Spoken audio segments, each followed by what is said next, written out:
Hello everyone and welcome to another of our FPL videos. We missed out on last week and that's why we decided that since there is a game week, not on the weekend this time, in the midweek, so why not combine those two? Because luckily for us, both of our game weeks, back-to-back game weeks have been quite good, which has seen a significant rank increase. So let's jump into game week 13. After that, I will cover no, let's talk about game week 12 first. After that, I will quickly cover game week 13. So game week 12 was really great for me because I was kind of stuck in the same place in the rank wise, and I wasn't getting a significant increase enough. So the one that really came through for me in game week 12 was, to be honest, my two strikers, Jimenez and and Tony was, to be honest, I got only for the fixtures. Brentford had good fixtures, and I was expecting that maybe Tony would score. It was really a decision because Tony and Mbeumo both were good options, and you could potentially bring any of them, or maybe even double up on them. Maybe the double up is a bit strange, but it would have worked if Mbeumo scored. So like it was kind of a 50-50 shot really. Mbeumo like hit the goalpost many times. I did not get a return, and Tony ultimately did. So I was really lucky on that end. Jimenez also, I mean, I remembered like it was an accident that I transferred out and got Jimenez. And in the longer run, it's great that it worked out because after that, I'm pretty sure that Jimenez has outscored Antonio by a bit, not too much or anything, but at least it has paid off because I like if I had brought in any other strikers of that price range, they haven't really done that.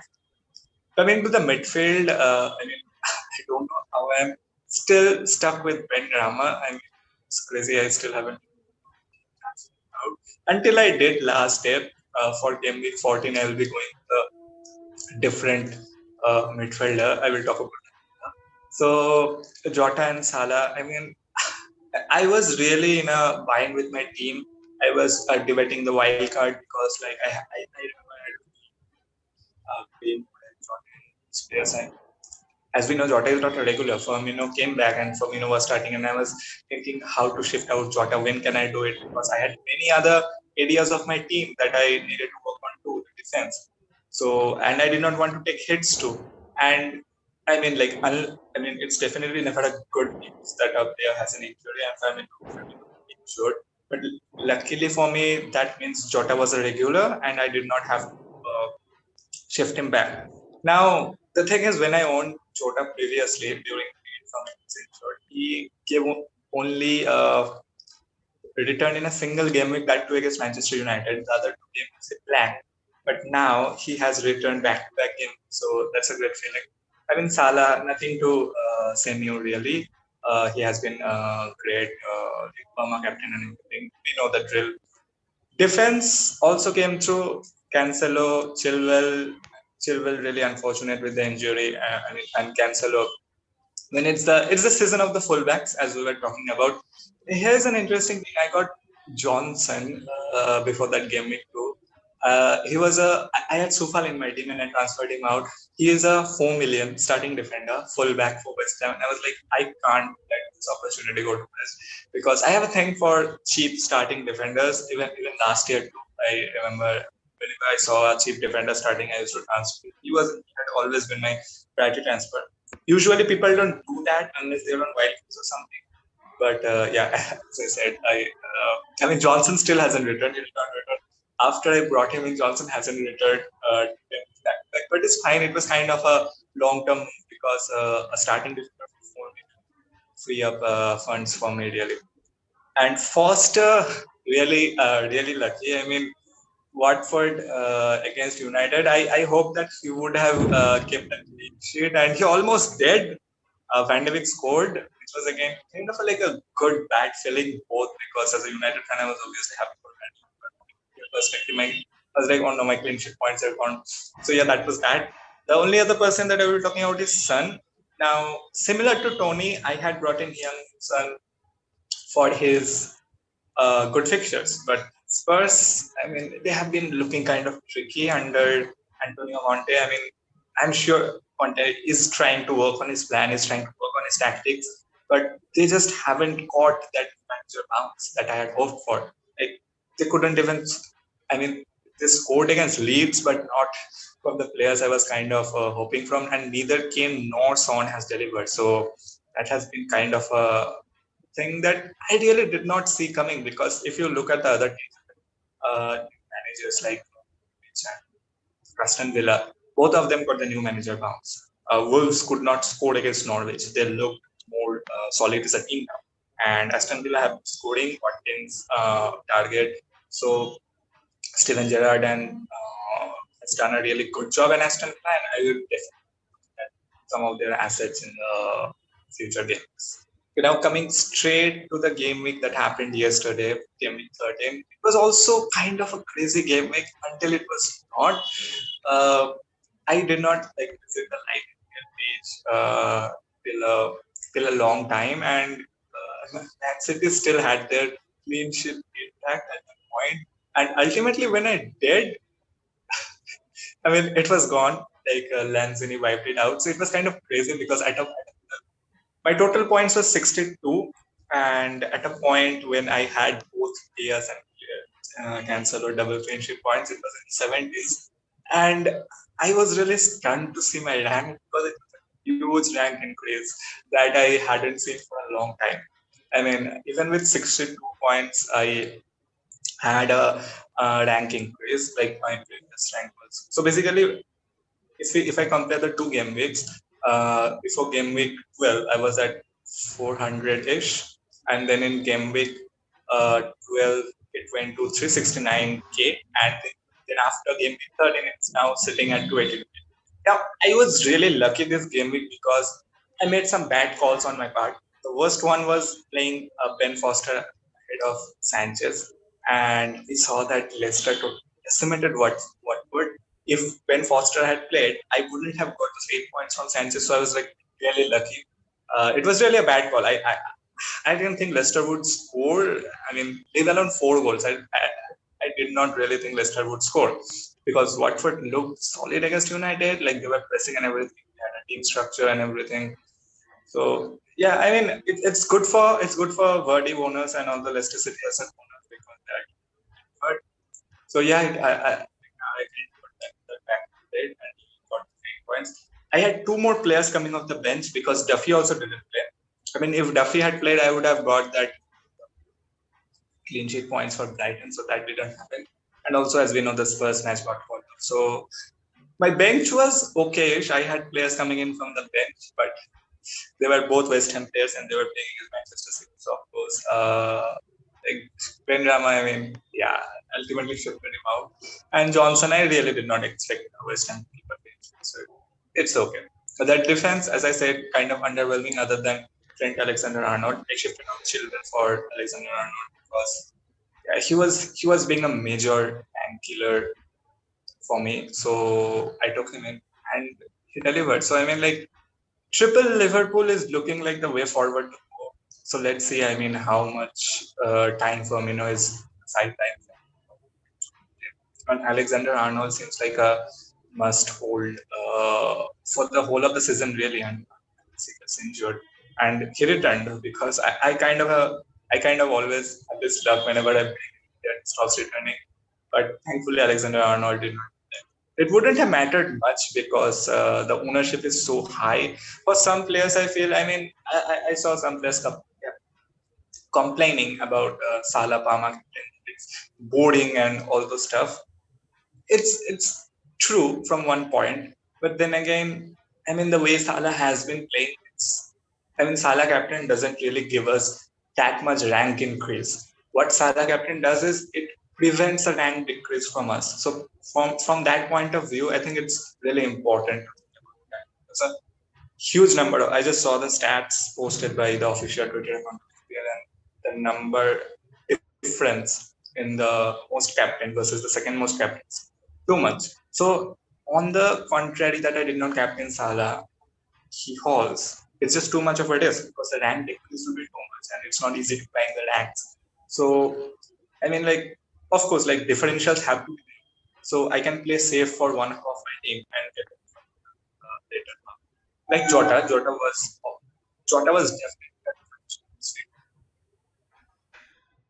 Yeah, I mean, as you said that Tony, like when Tony's price actually increased from someone he was here, his price dropped to around I think 6.3 or something. His starting price was 6.5, and then suddenly, without even scoring a goal, his price rose to 6.6 or 6.7, I think. I mean, a lot of people kind of trolled about this fact that he had done absolutely nothing, and automatically his price kind of uh, increase. Like, I mean, yeah, the Yeah, I Norwich. think I mean, he had a Norwich fixture, and I think that was kind of the reason that his value suddenly rose up. But kind of he blanked in that match. But I think in the later run, with Brentford having two good fixtures back to back, even though he scored one goal, I think when I mean one goal each in each of the matches, I think it really paid off. Who took that like obvious move? And I mean, in the end, with all the star forwards kind of mishitting this season, I mean, a goal from your striker is, I think, more than welcome. Yeah, definitely. I think, as you said, like he blanked for 4 5 games straight, and his price was still rising. So I think people were buying him in for that good run of fixtures from Brentford. It's crazy that the fixture in which he was supposed to score, he didn't. I did not really expect anything much from Tony against Everton, to be honest. So it was great that he did, because again he acted as a differential, both him and Jota. So Yeah, that's the thing. that That was yeah, definitely. so that's really great. And I think Rafinha also. I mean, Leeds have been, yeah, Leeds are in kind of relegation form, to be honest. Other than Rafinha, no one has been that much.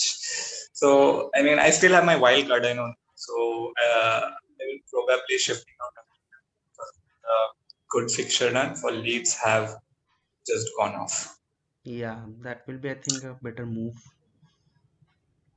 And overall, I'm happy with my team. Okay, the coming to the transfer that I made, it's I got in Madison really. Madison for when Nama was there. The thing that dictated this transfer was the fact that I still had my wild card, and I was kind of crazy transfer, an impulsive transfer that I can make, so that even if it goes wrong, I can correct the wild card.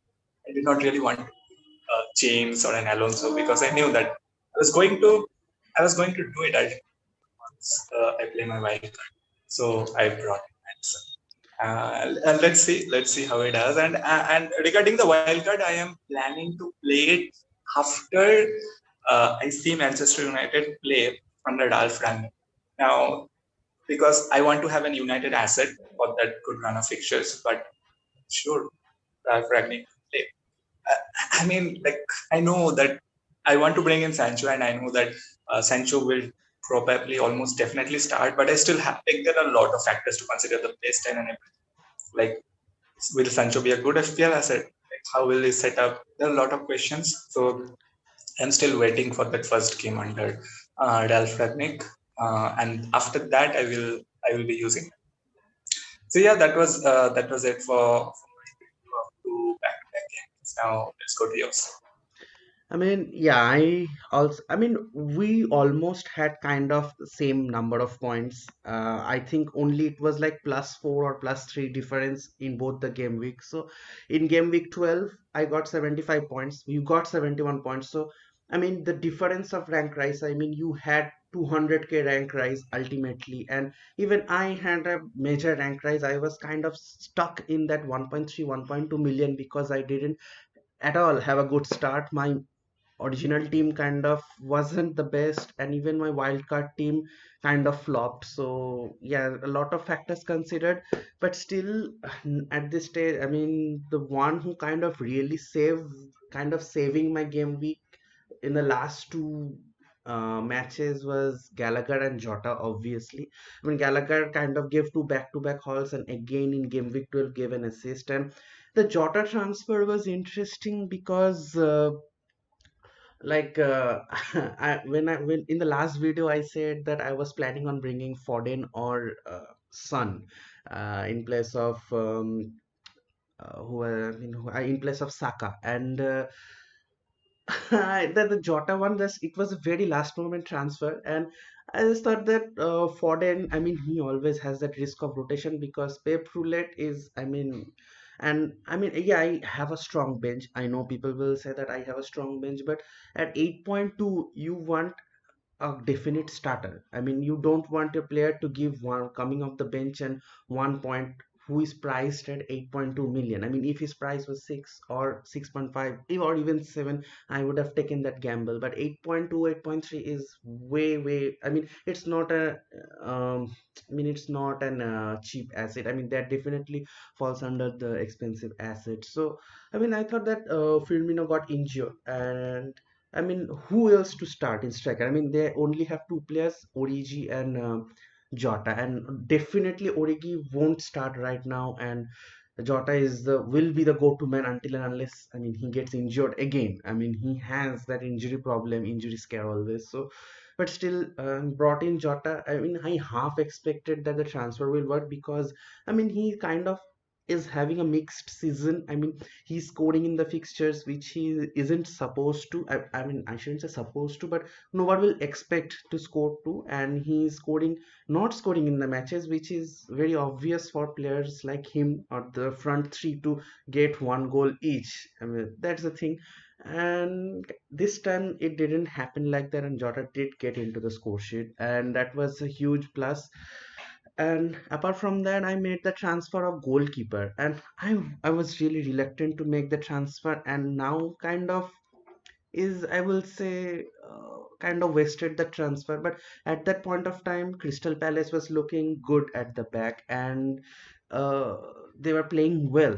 That's the thing, they were playing well and they were looking very solid. And I didn't expect Gaita to keep clean sheets back to back, but I mean, like, yeah, when I transferred him in, he gave 3 points, and even conceding three goals against, I think it was a Newcastle match, and even conceding three goals, he gave 3 points, which is a huge plus. But now that Foster gave 5 points in that game week, now the transfer kind of seemed pointless because I could have easily subbed out Sanchez for 1 week, and played Foster for that week, and that was, I mean, nobody expected the goalkeeper to give an assist, right? So yeah, that's kind of crazy.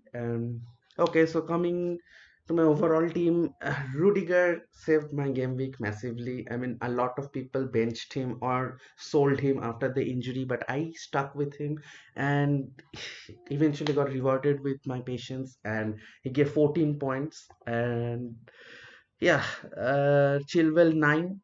Yeah, very unfortunate that he suffered that ACL injury, and I don't think he's coming back before January. And so that's the thing. And defense, Cancelo gave 12 points. Of course, I mean, the form, all the fullbacks, and right now, I mean, Trent, Chilwell, Cancelo, and Reece James. I mean, at least three of them are a must-have. And now the Chilwell is injured, I think at least two of the remaining three are a must-have in the team. I mean, you cannot miss out any of them because it will be a rank killer eventually.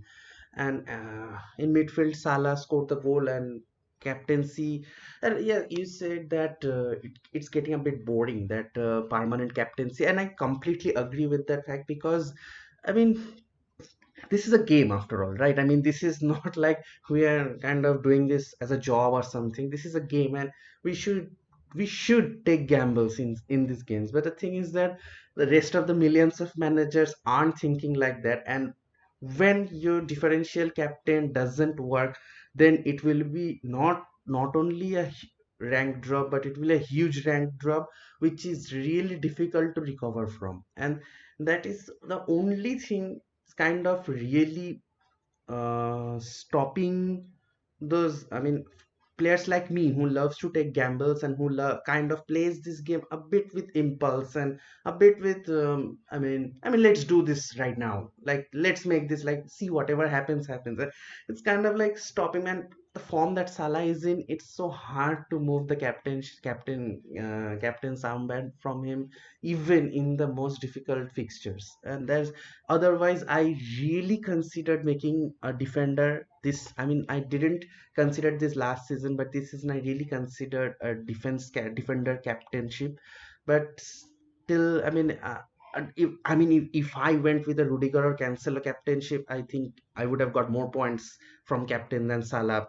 So still, but what if, I mean, there's always that fear that what if that one match I make a a defender captainship, and on that single day the defender blanks, and there's always that fear, and then it will be a huge rank drop. So I didn't go with the risk. I think, I mean, if in the last two game weeks, game week 12 and 13, if I went with the risk, I think I could have done better, a much better rank wise and total point wise. So yeah, that's one thing. And Gallagher 5 points, Jota 8 points, Benrahma 2 points. I mean, Benrahma's time is, I think, definitely is up. He isn't. I mean, he's not. It's not the fixtures. I mean, he isn't playing that attacking role that he started in with this that he started when the season began. I mean, he's playing a lot deeper, a lot wider, and he isn't getting a lot of touches inside the box. I mean, he did get one chance this week against City inside the box, but he scuffed that shot. But still, he is the number of touches he got in the first 2 or 3 game weeks, and the number of touches he's getting now inside the box does aren't I mean and the numbers aren't supporting him, and even the underlying stats aren't supporting him. So I think it's eventually time to move on from him. And if I have to own a West Ham midfielder, I will say that Jared Bowen or Pablo Fornals are way ahead in terms of xgs and xas and whatever all those numbers uh, over Benrahma. A forward line kind of really disappointed. Wang, uh, ever since I transferred, he only scored one goal, and rest of the matches he kept blanking. And yeah, I mean, he's 5.7, so I don't think I should be expecting a lot from him. And Wolves' attacks aren't really prolific this season. Antonio 2 and Vardy 2, and Vardy faced Chelsea, so I shouldn't be complaining a lot about that. I mean, Chelsea defense are as solid at the back, and Vardy did get a chance eventually from close range. He missed a header, but apart from that, it was nothing, absolutely. So that's that. And Rafinha didn't start, Diaz didn't start, and it was kind of bummer that Diaz didn't start because I mean, I could have got that clean sheet point from him. It was, I mean, in midweek, it was a Champions League match, and it was obvious that it wasn't obvious. I mean, last season Diaz wasn't even rested before Champions League, but this season, I mean, they have so many center backs. I mean, four center backs at their disposal. So with Ake fit and Stones signing a long-term contract, I mean, he will be getting minutes eventually. So I think Diaz will be rest. I think the things that are looking now, Diaz isn't indispensable from City. I mean, he is also now a part of that Pep roulette. So coming to game week 13, I mean, it was really good as well as not that good. I mean, I could have got a lot of points. And again, as you said, the Cancelo Diaz clean sheet got, I mean, it was the last kick of the game, and that goal was impossible. I mean, how did that goal even go in? I mean, that didn't even make any sense. That was really good strike from Lanzini. And Cancelo, even with the yellow card, was giving, I think, how much bonus points, I don't exactly remember, but even he was giving bonus point. And as you said, that you could have crossed that 70 point mark yet again this week, and I could have got 72 plus this week again. So that was a missed opportunity. And the guide transfer comes haunting me back right now because Sanchez gave 8 points. I mean, I missed on 7 points, which could have itself got me above 70. So he only gave a singular point, and I think Palace defense right now are going. I mean, I shouldn't be saying that they're going by the default stage because Palace are really playing well. I mean, they're playing good football than other seasons. I mean, they had always been a mid-table club, so I shouldn't be expecting a lot from them. But I think. With season intensing more and more, uh, Palace will eventually obviously concede because I mean they didn't really change their defensive lineup from last season that much. It's only the organization that they got better, but the quality of defenders I don't think have improved that much from their side. So they will be inconsistent, but I mean they will be giving clean sheets in the unlikeliest of matches, and that's one thing I think that should be considered. And Brighton defense itself hasn't been the most consistent itself, because I mean I think I've got hardly 2 to 3 clean sheets when I had Robert Sanchez, and again it was against Leeds, and I know Leeds aren't really the most prolific team right now, and Rafinha is kind of the only goal threat, but still, Leeds could have scored. They got their fair share of chances, and even Brighton could have scored. They got their chances, and it wasn't a nil-nil match, to be honest. I think it could have been ended. It could have ended 1-1 or 2-2 or easily 3-3. I mean, the number of chances that each team got. Uh, but we can't say really, and we cannot predict how matches will go. And yeah, so that's that. And in defense, Alexander Arnold, yeah, Alexander Arnold, I brought him this week, and I had to take a hit for bringing him. I finally shifted up Benrahma and downgraded to Gilmore. I mean, he's starting under Dean Smith, and obviously he's a bench player for me right now, and he won't be starting any of the matches. And I mean, I just brought him to fund for Alexander Arnold and shift off Chilwell, and as soon as I brought him, he gave a clean sheet and an assist. I mean, he is just un. I mean, he cannot be ignored right now. I mean, like no, as you said, the trend killed a lot of ranks, and he did kill a lot of rank in last 2 game weeks, but I mean, it didn't kill personally for me. I maintained that 1.1 million at that stage when Trent was hauling, because as I said, that Gallagher and Rudiger kind of stepped up and prevented that rank drop for not owning Trent. But right now, I mean, Cancelo and Trent, I think, must owned, because, uh, yeah, I mean, Pep Roulette will hit Cancelo eventually with the festive fixture coming up, and even this midweek we have a set of fixtures, and again Champions League fixtures next week. So, I mean, he will eventually be rotated, and Zinchenko is fit in I think he is fit, and he will be getting rotated, but I don't think he's missing any of the important matches. I mean, he's one of the finest fullbacks in the Premier League, and even Cancelo, who got rotated last season a lot, gave a lot of points than regular starting fullback. So this season, with him regularly starting, he obviously will deliver a lot more points, and he is indeed delivering a lot more points.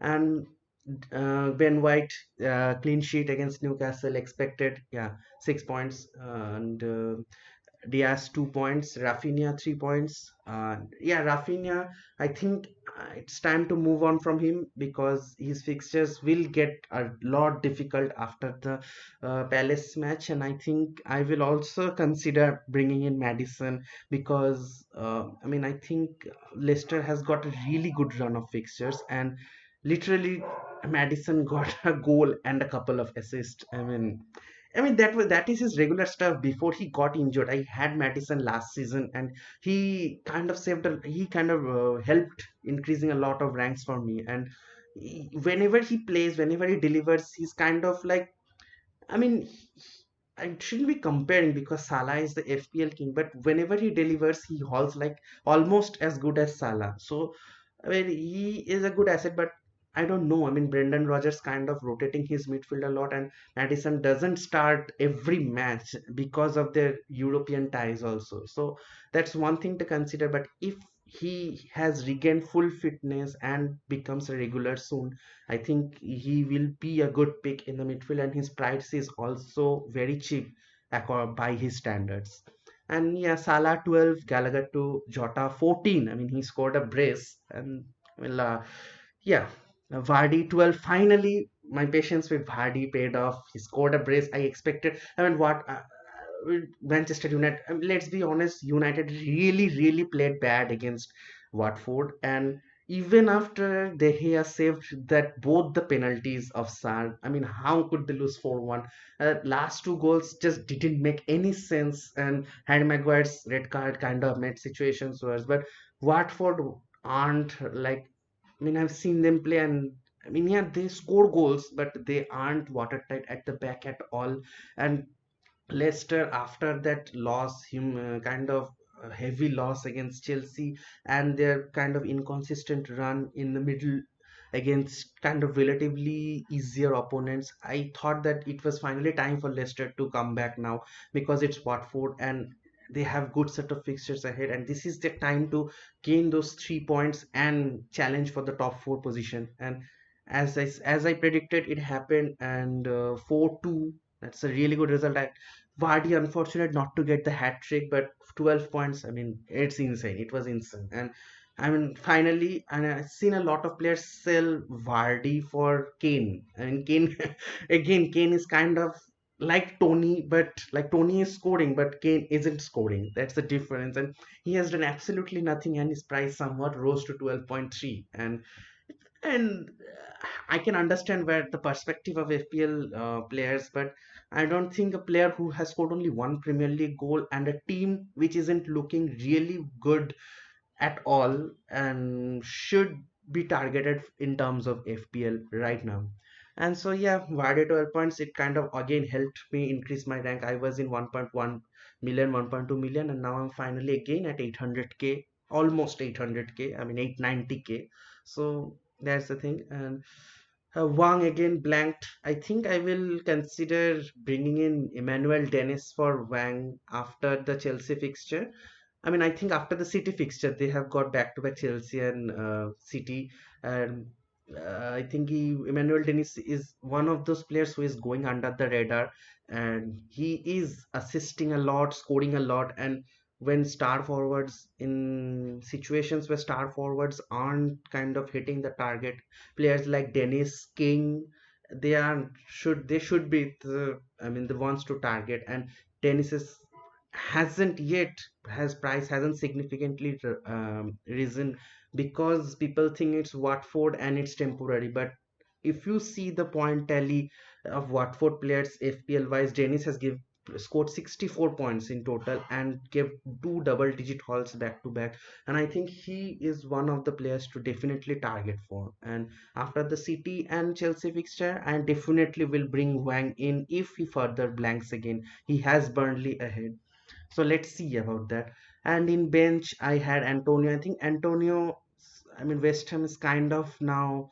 I mean, when the fixtures intensifies, they have their European run, and with the tough fixtures in the middle, uh, Antonio kind of is. I feel a little bit fatigued with all these fixtures. I mean, he was rested in the Europa League this midweek, but still, West Ham kind of are looking a bit disjointed. But I don't think it's a huge cause of worry because I mean, you are playing against City, Liverpool. I mean, they won against Liverpool, and the defeat against City wasn't humiliating at all. West Ham played well, so I think they will again bounce back when the fixtures get smooth again. And I think I will hold Antonio for now because they are facing Brighton. I mean, yeah, I know they have a Brighton have one of the most solid defenses in Premier League right now, but still West Ham has so many good attackers, and Antonio on his day can give a lot of hauls. So yeah, I mean Antonio's price is dropping again because he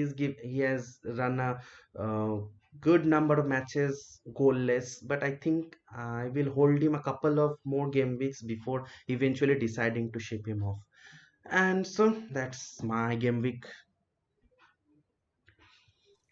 Yeah, what I loved about your rank is I remember at a point you point eight, and within a few games uh, gaining so much rank and coming near about 800 eight times. And of course, that couldn't have happened with Yeah, yeah, different scored, including that. So I think like your team has got that balance about like safe options and like when you are in the, when anyone is in a lower rank position, like he can't play all the safe options and can't play all the different options too. Like if he wants to gain exactly. rank first or something. So that was really great to watch in your case. And So yeah, my transfers, I think I will roll a transfer. I mean, I won't make a transfer in this for the midweek. And even if I have to make, I wanted to bring in Reece James, but then I again have to take a hit because his price has risen to 6.3, and I don't have the funds right now to bring in James. So if I have to make a transfer, then I would have switched from Wang to Dennis and from Diaz to Reece James. But I mean, in this midweek, I think there is a lot of chances of rotations.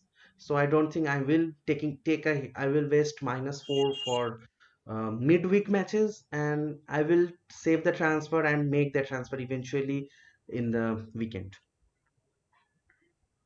Yeah, definitely. I think like surely James will be rotated as Philippe hasn't played for a long time. And again, I mean, next week we have the Champions League. So I Yeah, mean, James is due at S9. So I think that's a good strategy to roll and not bring in James just now. exactly. So yeah, that has been our review for this game week, and we'll see you guys again in the next one. And hopefully, we can talk about my wildcard if Ralph Ragnick manages us. So thank you guys for watching, and you have a great day. Yeah, thank you guys.